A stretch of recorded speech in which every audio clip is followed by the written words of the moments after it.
Learn from the world's best all in one place with Masterclass, the only streaming platform where you can learn and grow with over 200 of the world's best. Masterclass always has great offers during the holidays, sometimes up to as much as 50% off. Head over to masterclass.com/Spotify for the current offer. That's up to 50% off at masterclass.com/Spotify. Being a marketer's no sweat. You just have to manage dozens of channels, launch hundreds of campaigns, score thousands of leads, and okay, fine, it's a lot of sweat. Unless you have HubSpot's AI-powered marketing tools to help you do all that and more. Get started at HubSpot.com/marketers.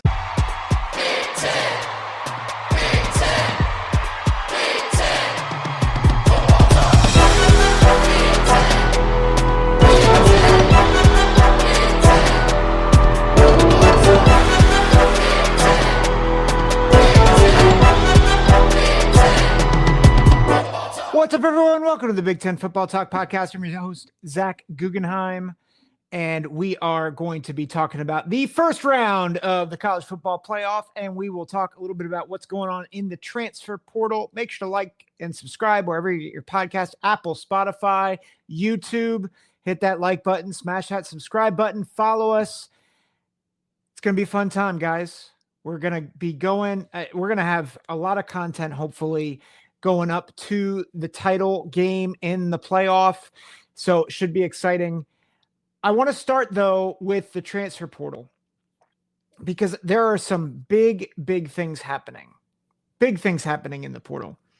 First off, I love it when a coach learns from their mistakes.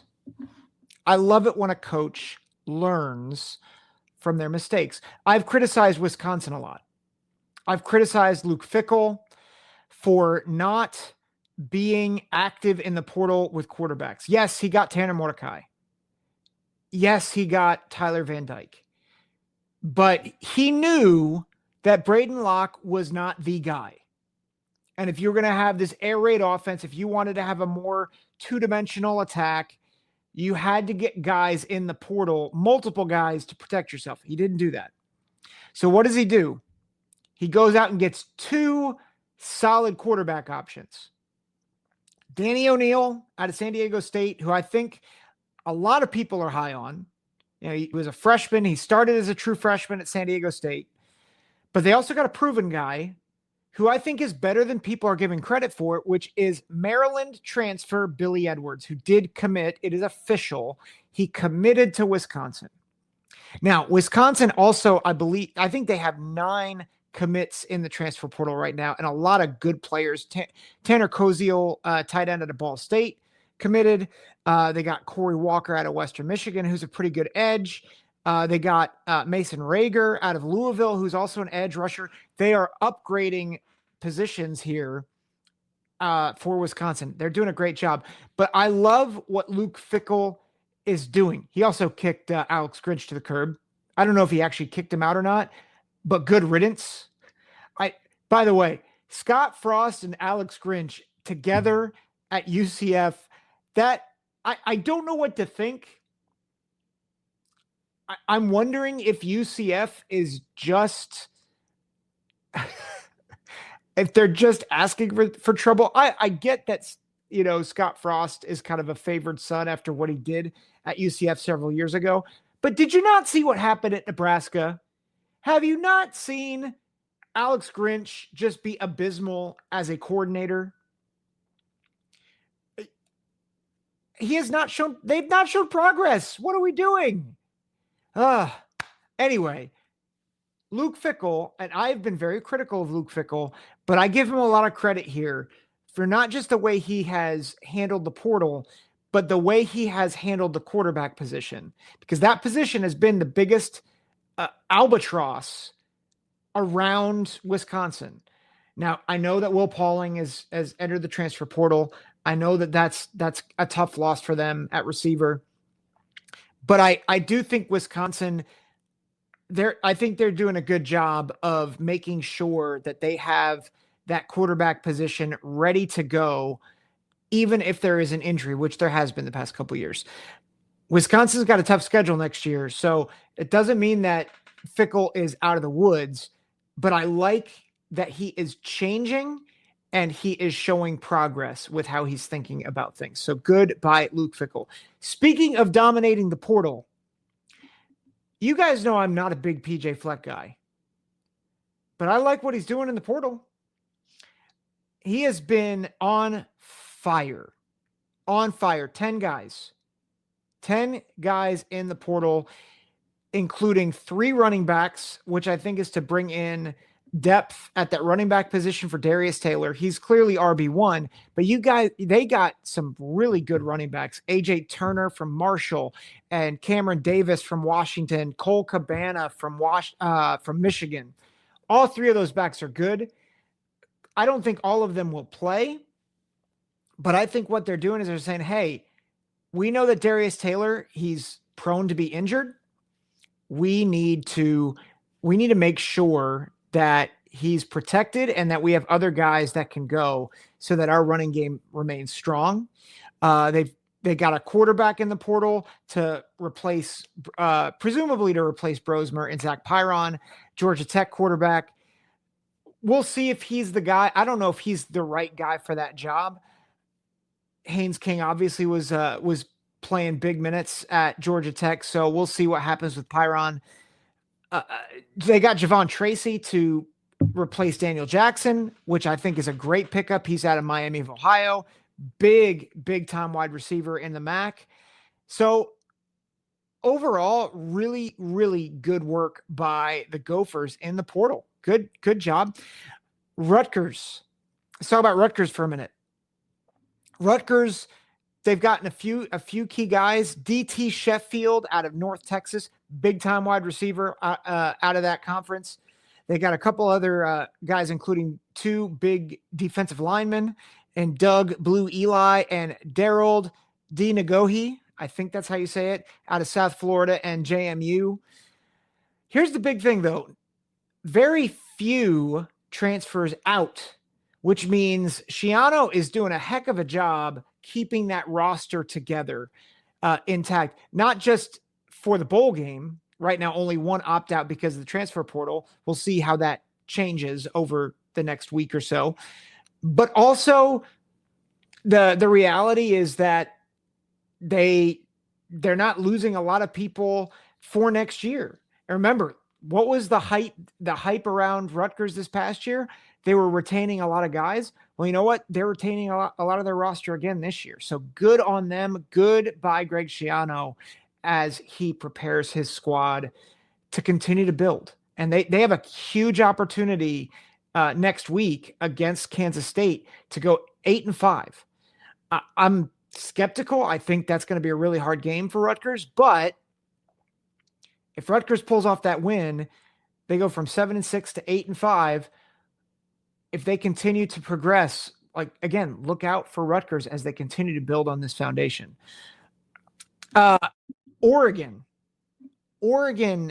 has made a couple of splash plays in the portal.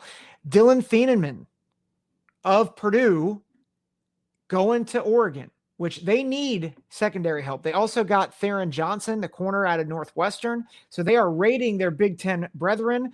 Obviously, Dylan Thieneman, a casualty of the Ryan Walters firing, which I'll just take a minute to address that real quick. I think the fact that they got Barry Odom out of UNLV, big time hire for Purdue. And yes, it's going to be hard to rebuild, but I think Odom is the guy, and I think he has a blueprint. Look across the state at your rival, Kurt Cignetti. Go raid the transfer portal, get your guys, establish your culture, and go to work. You can do it. Kurt Cignetti did it. And I think Barry Odom, he's an experienced guy. He's a seasoned guy. He's a winner. He won at UNLV. I think it's going to be a great hire for them. But a casualty of that coaching change is that Dylan Thieneman is now with the Ducks and Theron Johnson also with the Ducks. That's a huge position of need for them. I believe they're losing their top 6 defensive backs. And so them getting in the portal, even in the midst of preparing for the playoff, really big work for them. So I think really, really good stuff by Oregon. I want to talk about Penn State real quick and then just a problem with the portal. and then we'll get to playoff picks. Bo Pribula is in the transfer portal. He is not going to play for Penn State in the playoff, which is, I think some people would say that's a big deal for Penn State. I don't know how I feel about it. I think, JR, who I'm with on the Big Ten Huddle, I think he thinks that the Ohio State game would have gone differently if Bo Pribula played a little bit more against the Buckeyes. I've never been a big fan of the Bo Pribula package. I think it was okay. I think there was some creativity there, but I still think the Tyler Warren package is a better wrinkle.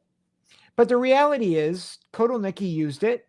It was often there was some effectiveness to it. It was something that you had to prepare for as a defense. Now you don't have it. It'll be interesting to see how SMU adjusts, especially because SMU has had a pretty good run defense. If you look at the statistics, I am curious to see how that game goes. Spoiler alert, I think the SMU Penn State game actually might be the best game of the 4 playoff games. I think a lot of people are underselling SMU, and that's not to say that I think Penn State's bad. I just think SMU is better than people think. And I would like people to understand that just because they lost to Clemson, the reality is they played better. They outplayed Clemson for 3 quarters. They just got beat down that first quarter because of some of SMU's deficiencies. Once they adjusted, they were easily the better team. The problem is that they were outscored 21-7 in that first quarter, and they never fully recovered. But that being said, Bo Pribula exposes a significant flaw in the calendar for the transfer portal, especially now with the playoff. I think it's absurd that Bo Pribula thinks that for his future, for him to develop as a quarterback, he needs to go now. But he said, I'd rather stay through the playoff run to help my team. But between that and my future, I have to think about my future. And I'm not sure I'm going to get a good starting shot if I don't leave now. And the fact that we're putting these players in these types of positions is just stupid. And so I hate it for Penn State. I think it's clear, by the way, that because Bo Pribula is moving on, Drew Aller's coming back. I believe he said as much. But so good news for Penn State in that Drew Aller is coming back. I think, they got Kyron Hudson to commit out of USC. That's an upgrade at receiver. So, I think you're going to see more receivers. I would not be shocked. I have no intel on this, but I wouldn't be shocked if the Branch brothers go to Penn State, because you've got a good receiving, or you've got openings in the receiving core. You have a really good offensive coordinator who's going to showcase his talent, like he did with Tyler Warren. So I think the fact that Drew Aller is staying really bodes well for next year for Penn State. I might argue that they might be the best team in the Big Ten next year, based on what Oregon loses, based on what Ohio State loses, based on the youth of Michigan. But I think it sucks for Bo Pribula. Bo loves this team. He wants to be with them, and he can't stay with them if he wants a shot to get a starting position. At least that's what he feels. And I don't blame him. If you look at the film, he put some good film out there for scouts, right? You go and look at the Wisconsin game. Played really well in relief for Drew Aller. So I like the kid. I think I hope he does well. I hope he lands on his feet. I hope he goes to a place that will utilize his skill set like Penn State could. But it stinks. And again, I think the NCAA needs to get involved or the football committee needs to get involved, and they need to figure this out, because it's absolutely a travesty that these kids have to pick between the playoff and their future. So real quick, I'll mention this. USC's in a lot of trouble. A lot of guys transferring out. It's clear that there is just a lot not going right for Lincoln Riley at USC. And I get that his buyout is huge, but you just have to wonder, how long will that be an excuse for USC to retain Lincoln Riley? He has now lost, I believe, every 5-star recruit to the transfer portal that he has recruited himself. That's not good. I mean, obviously it's not good. And so you have to ask the question, okay, at what point do we just say that maybe Lincoln Riley isn't who we thought he was? So I'm concerned for USC. I want USC to be good for the sake of the conference. I think college football is better when USC is good.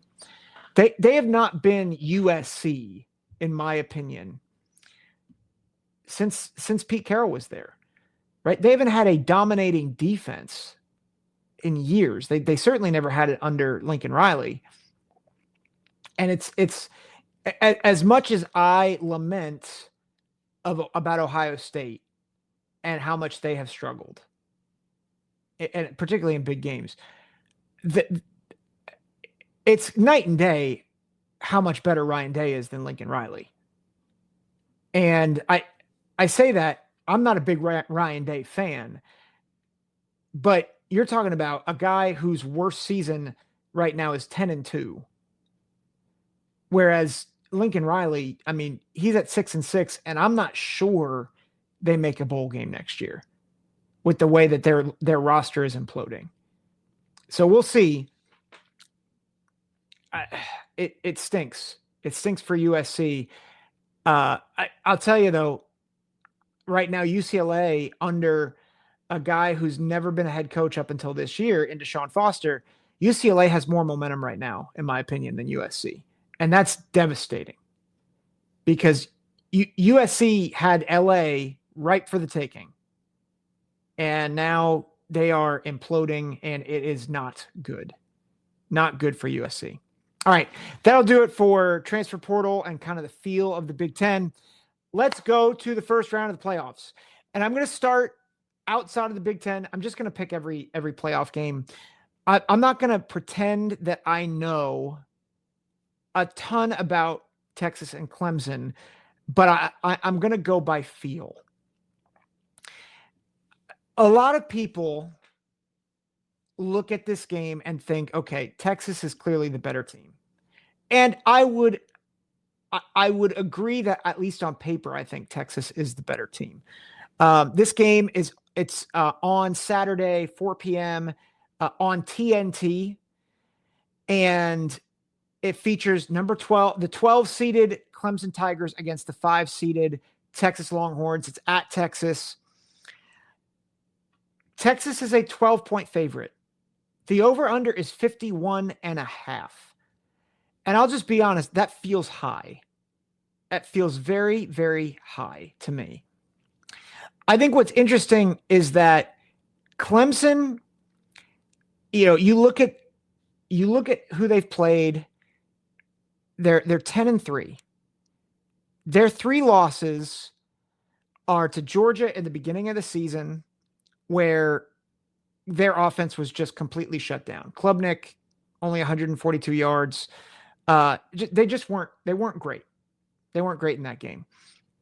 They lost to Louisville by 12, and which, Louisville's decent. They're not great. But the big thing in that game was Klubnik was just he wasn't effective. He threw 56 times for 228 yards. But Phil Maffa, he had 30 carries for 171 yards. They were able to run the ball. They got behind, and Louisville kind of ran away with it they kicked field goal after field goal after field goal. And I think they kicked 4 field goals in that game. But Clemson outgained them. It's a weird game. It's a really weird game. They outgained them. They had more first downs. There was no turnovers in that game. So it's just weird. Their last loss was to South Carolina. And it was a 17-14 game. Clemson was ahead in the fourth quarter, and Clemson sealed it with 1:08 to go with a Lenora Sellers run. So Clemson had South Carolina on the ropes up until a minute left in the game. It was fairly even.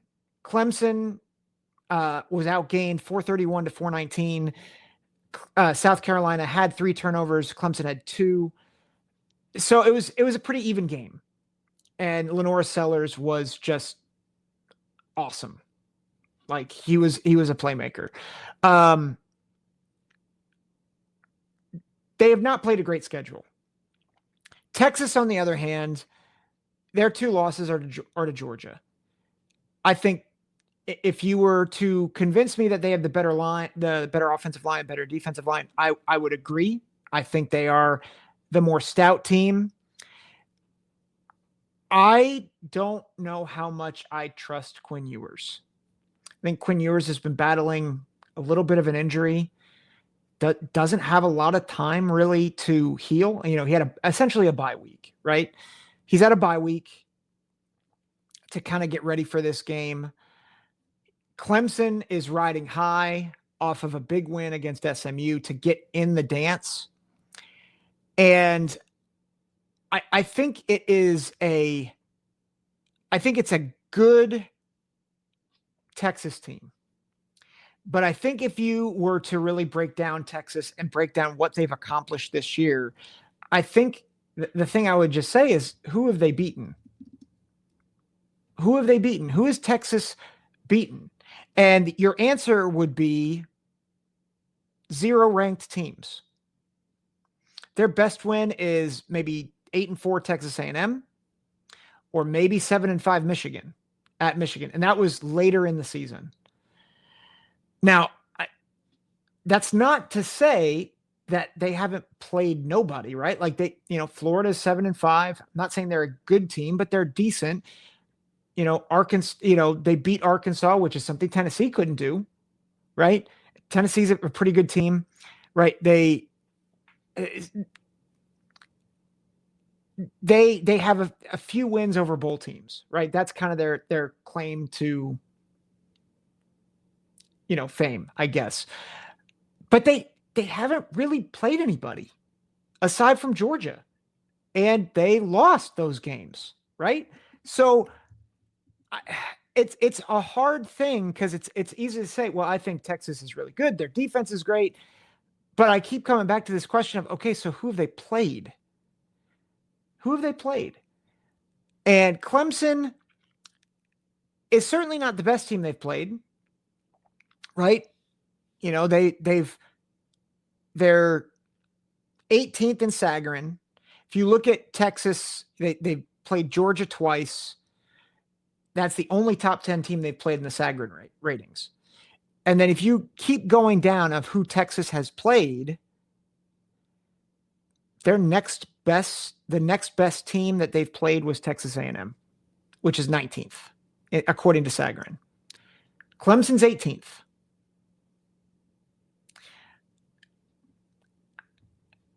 I think Cade Klubnik is going to have a day. I think Phil Maffa is gonna be able to get some cracks against this Texas team.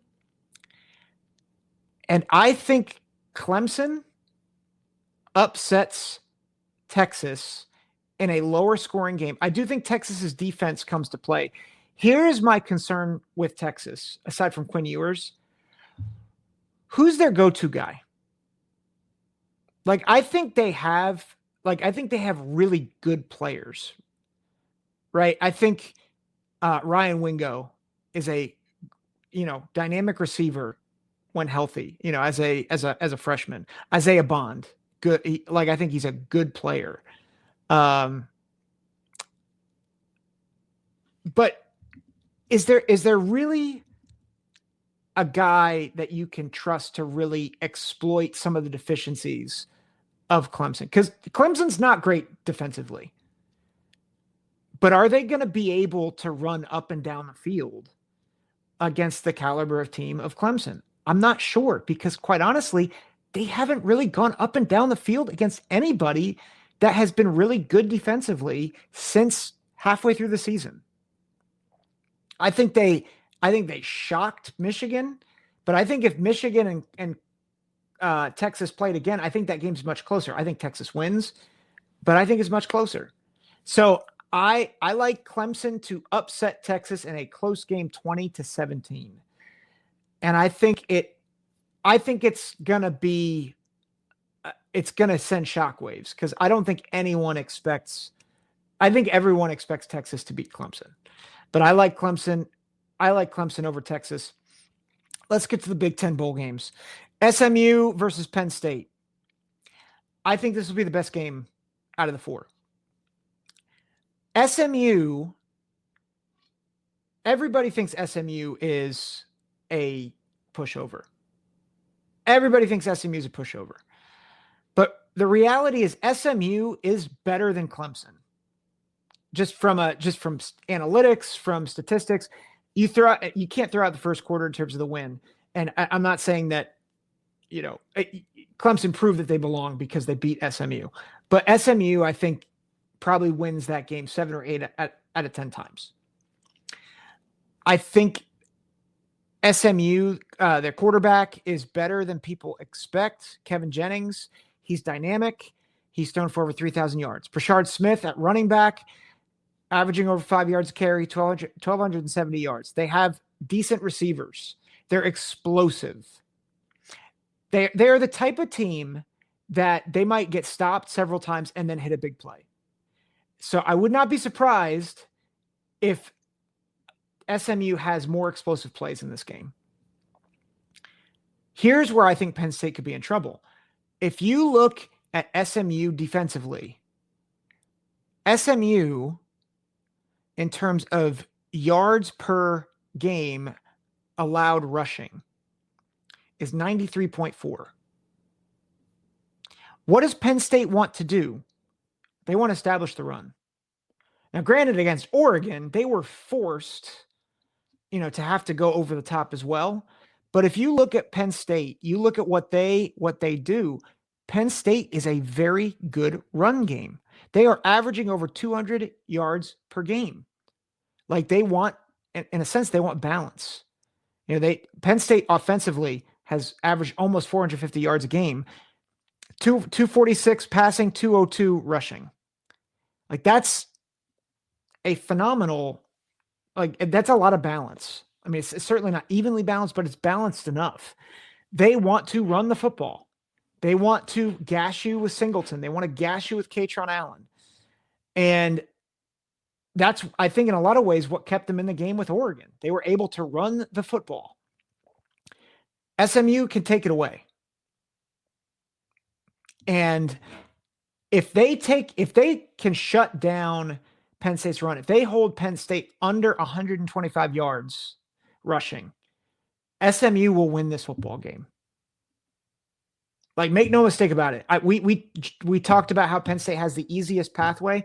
You have to remember, this is the playoffs. I don't care who you are, especially in this iteration of the playoff. Anybody is gettable. There is no team that's safe. Penn State is, I think, a superior team to SMU, but I don't think they are so superior that they are immune from an upset. And I think SMU kind of matches up well. I think they can exploit some things in the back end. I think SMU will be able to get some big plays on this defense. The key is, can Penn State churn out some big drives and get some 10-plus yard runs to set up play action so that they can isolate Tyler Warren, so that they can go downfield and maybe get a couple of deep shots with Amari Evans, with Trey Wallace, with some of their other receivers. Can Kodal-Nicki be creative in the pass game and maybe get Nick Singleton isolated on a linebacker like he did against Oregon? I think that's going to be big. At the end of the day, I think Penn State wins by a point. 28-27. This game is at noon. It is noon on TNT on Saturday, the 21st. And I believe, let me look here. This game is a 8-point. It's 8.5. Penn State favored by 8.5. So Penn State, the 6th seed, hosting the 11 seed SMU. I think it's close. I think Penn State might win it with a last-second touchdown. I think this is a 4-quarter game. I think SMU is going to prove to the world that they belonged in this thing, and I think they win. Or I think Penn State wins by a point and advances to go take on Boise. Let's go to Indiana, Notre Dame, the fight for the Hoosier State. A lot of people are picking Notre Dame not just to win and beat Indiana, but to possibly win the whole thing, right? They've rebounded really nicely since the Northern Illinois loss. They have been maybe the hottest team in college football, and I think a lot of that matters. However, I want to pump the brakes a little bit. Now, I'm on record. By the way, this game's Friday night on ABC and ESPN. It's an 8 p.m. kick. It's the 7 seed Notre Dame Fighting Irish against the number 10 Indiana Hoosiers. Notre Dame is a 7-point favorite. That spread has moved 1.5 points in favor of Indiana. It was 8.5. Here's the thing that I think people need to understand about Indiana and why I think they actually have a much better shot to knock off the Fighting Irish than people realize. Number one, you have to understand that statistically, their defense is the best against the run. Indiana has allowed 850 yards total in 12 games this year on the ground. I think Notre Dame will get theirs. But can they get theirs to the point where they won't need the passing game? Because here's the concern. Notre Dame has been very good when they've been able to run at will. And they've been able to run at will against anybody. They have not faced a defense like Indiana's. Indiana, while they don't have maybe the girth up front, the depth up front, they do have guys that can disrupt the running game. And if you can slow down the running game for Notre Dame, I think that becomes really problematic because you force Riley Leonard into passing downs. And while I think Riley Leonard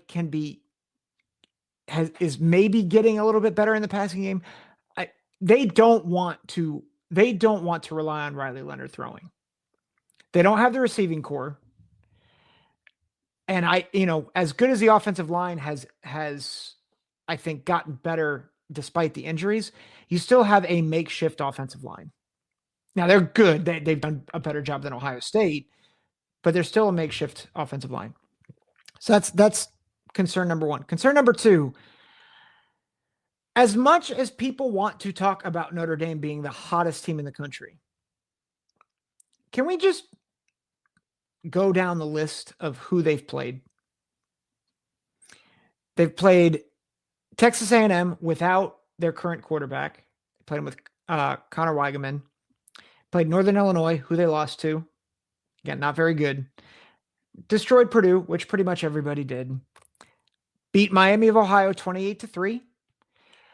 They beat Louisville by a touchdown. Louisville, again, decent. They're a decent team. Stanford, they beat. Blasted them. Beat Georgia Tech, blasted them. Navy, right? 51-14. Florida State, they stink. Virginia, they're not very good. Army, group of 5. USC, like who's their best win? Who have they really played that's at an equal level? And I'd say probably Texas A&M, USC, and Louisville. And all of them kind of gave Notre Dame a run for their money. And I think the thing that I am concerned about for Notre Dame in this game is that the Hoosiers are far more complete than anybody else they've played this year. Like USC had some defensive deficiencies and some play calling deficiencies, if I'm honest. They were playing a brand new quarterback in Mayava. And they like that game is a lot closer than the 49-35 score that you see there. Like they got lucky that Mayava was a turnover machine at the end of that game. Right? Navy, Navy and Army, they were never going to threaten Notre Dame. Louisville is probably the most complete offensively because of Jeff Brom being there. And again, I don't think they've seen a team like Indiana on offense, defense, special teams. And while I do think Notre Dame wins probably 6 or 7 out of 10 times. This episode is brought to you by LifeLock. The holidays mean more travel, more shopping, more time online, and more personal info in places that could expose you to identity theft. That's why LifeLock monitors millions of data points every second. If your identity is stolen, their US-based restoration specialists will fix it, guaranteed or your money back. Get more holiday fun and less holiday worry with LifeLock. Save up to 40% your first year. Visit LifeLock.com/podcast. Terms apply. Man, it's hard to pick against Indiana the way Curt Cignetti has gotten these boys to play. They're rested, they're fresh. There's a chip on their shoulder. And yes, I think Marcus Freeman is one of the best young coaches in America. He deserves every bit of that extension. And I think people who say he doesn't and they say, well, look at Northern Illinois, look at Marshall. Listen, he's winning the big games, which his predecessor didn't. So I love Marcus Freeman, but there is something about this Indiana team. And I think they know how to weather the storm now that they've played Ohio State, now that they've played Michigan. I think Indiana wins. I think it's close at the end of the fourth quarter, and Indiana scores a touchdown to make it seem more out of reach. I like Indiana 38-27. I think Indiana will give up some. I think Notre Dame will be able to run the ball some. But I think Indiana might get out to a 2-score lead to try to get Notre Dame out of rhythm. And I think Indiana advances. And I think people are talking about the Fighting Cignettis taking on Georgia in the next round. Let's wrap up with Tennessee at Ohio State. I think this is a tough matchup for Ohio State. Tennessee, in a lot of ways, I think is similar to Michigan. Stout defensive line, stout front seven. The back end is probably exploitable, but they're still very good. Ohio State tinkering around with their offensive line, not good. I think Nico Imaleev, I can't say his name. I'm just going to call him Nico. I'm sorry, Tennessee fans, if you're listening to this. He's hot and cold, but I think when he's hot, he's fantastic. They've got a wide receiver in Thornton, who is a big play threat, 25 catches, 647 yards. He is a explosive play waiting to happen. Brew McCoy is one of their other big wide receivers. Not a ton of receiving yards, but they can exploit you. And one of the ways that they exploit you is they pound the rock with Dylan Sampson, who has close to 1,500 yards. He has 22 touchdowns on the year. Balanced attack. They want to go up top. They're gonna chisel away over and over and over again. Does that sound familiar, Buckeye fans? It should. That's how Michigan has beat you the past several years. Tennessee will line you up wide, big splits by their wide receivers, force you to defend the whole width of the field. And so I think, and they'll go up tempo as well. Jim Knowles has his work cut out for him. The bigger problem, though, is offense. Can Ohio State run the ball? Or can Ohio State throw without the threat of the run? I think if Ohio State can run the ball, Ohio State wins. If Ohio State can show that they don't need to run the ball to move the football, they will win this football game. That's my problem. I don't know if they will be able to move the ball without running the ball. And I don't think they can run the ball. I think it's that simple. I think people who are talking about the home environment for Ohio State, I don't think that's going to matter all that much. I think Jeremiah Smith and Emeka Egbuka will get theirs. But I don't see them being able to move the ball consistently. And I think Tennessee's going to wear down this defensive front for Ohio State in a lot of ways the way Michigan did, except Tennessee's better. Tennessee's a better team than Michigan. If Ohio State had Josh Simmons and had Seth McLaughlin, I think Ohio State wins. I think they win by 2 scores. I think Tennessee wins, and I think they win somewhat comfortably. I've got 30-21. I just think Tennessee is going to be able to move the ball between the 20s. I think they'll kick some field goals. I think they'll score on 6 possessions, and it might be like 14-13 at half, Ohio State, because Ohio State gets a couple of touchdowns versus Tennessee's couple of field goals. But then I think Tennessee will keep chipping away. I think they will dominate time of possession, and I think Ohio State is going to pay the price for that in the fourth quarter. And I think Tennessee will extend the lead, and I think they get the win, and they go on to face Oregon in the Rose Bowl. So those are my picks for the first ever 12-team playoff, the first round. It is beginning. It's exciting. Again, make sure to like, follow, subscribe. Also, I'd really encourage you guys, go and like and subscribe at the Big Ten Huddle. There will be more and more content coming there at that space. So make sure you go over there as well. Like, subscribe, leave us comments, helps the algorithm out. Appreciate you guys. I will have a video out both recapping the playoffs as well as talking about some of the first week of bowl games for the Big Ten on Monday, the 23rd. That's what I'm going to record on the 22nd. And we'll have that live on the 23rd. So make sure you keep it locked and loaded here. Take care. God bless.